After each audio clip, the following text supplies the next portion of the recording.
जो बीत गया उसे छोड़ दो, क्योंकि नया सफ़र नई उम्मीदें लेकर आता है। राधे राधे दोस्तों, आज के वीडियो में हम नंबर सिस्टम के कुछ बचे हुए प्रश्नों के बारे में बात करेंगे। तो आइए देखते हैं हम इस प्रकार से।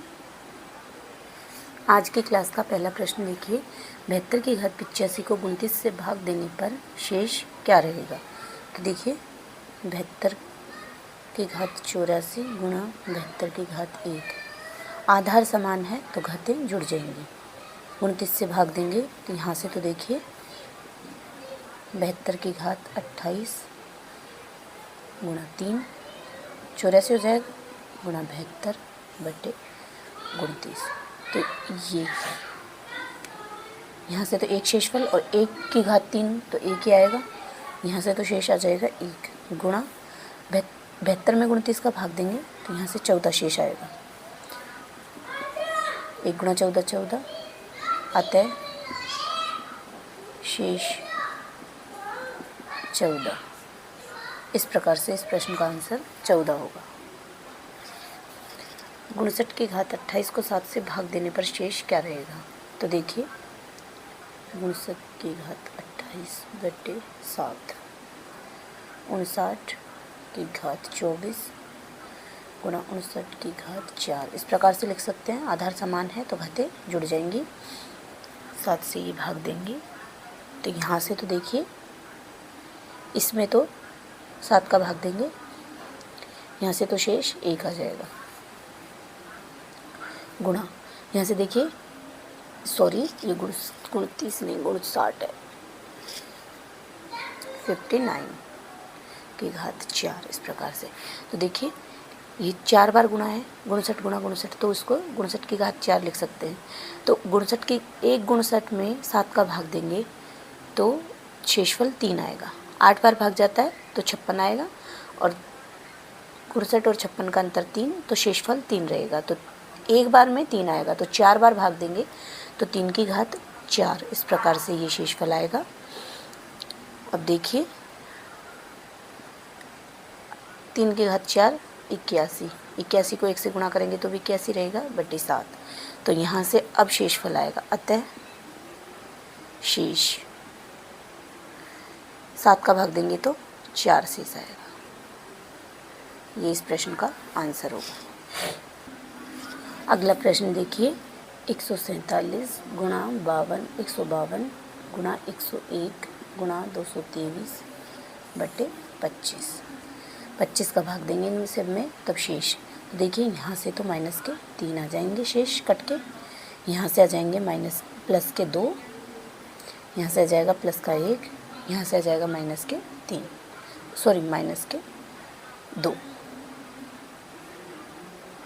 2 नहीं 3 ही आएंगे, यहाँ से भी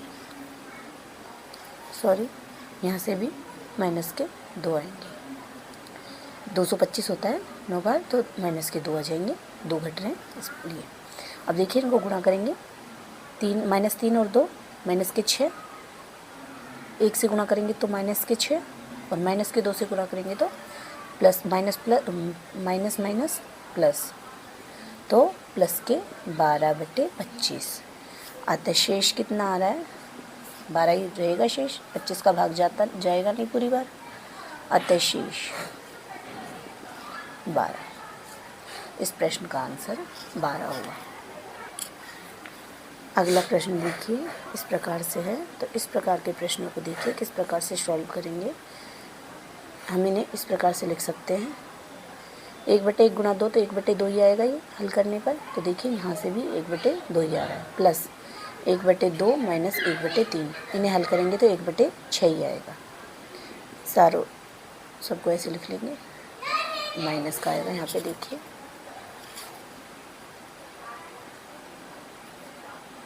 फिर प्लस का यहाँ जो संख्या होगी इस प्रकार से चलता जाएगा, 199 माइनस के 1/100 इस प्रकार से आएगा। तो देखिए ये माइनस का है और ये प्लस का, ये कट जाएंगे, ये भी कट जाएंगे। इसी प्रकार से ये और यहाँ जो संख्या आएगी वो कट जाएगी, और यहाँ पे जो आएगा वो नंबर और ये प्लस का रहेगा, ये कट जाएंगे। तो देखिए क्या बचेगा,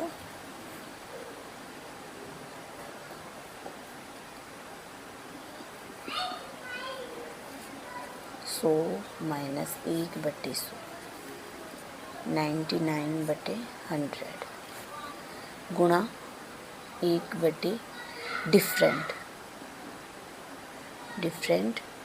तो डिफरेंट देखिए किस प्रकार से, 99/100 गुणा 1, और इन दोनों का डिफरेंट कितना है, 1। यहाँ से 99/100, ये आंसर आ जाएगा इस प्रकार से। अगला प्रश्न देखिए, इस प्रकार से है। अब यहाँ से हम पिछले प्रश्न में देखा था बीच के सब कट जाते हैं, तो हम फर्स्ट वाला माइनस लास्ट वाला इसको हल करेंगे तो आएंगे 50/51 गुणा में 1/ इन दोनों का डिफरेंट, तो डिफरेंट कितना आ रहा है, 2।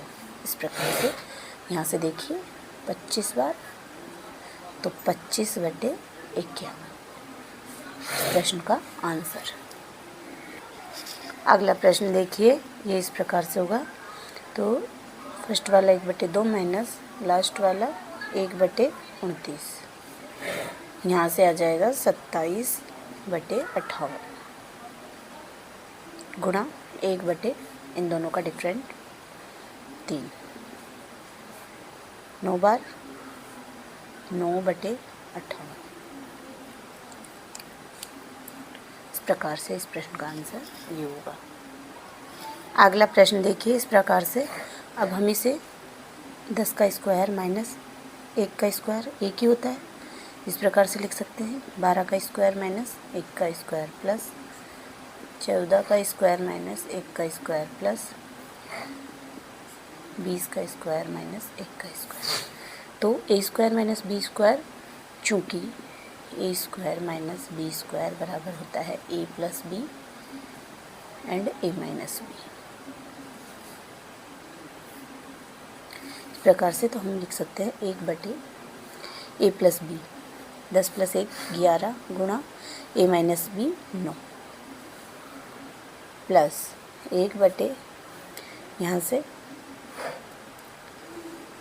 इसे इस प्रकार से लिखेंगे। देखिए आगे हमें हल करने में सुविधा होगी। 9 गुणा 11 a माइनस बी गुणा a प्लस बी प्लस 11 गुणा 13 प्लस 13 गुणा 15 प्लस 19 गुणा 21।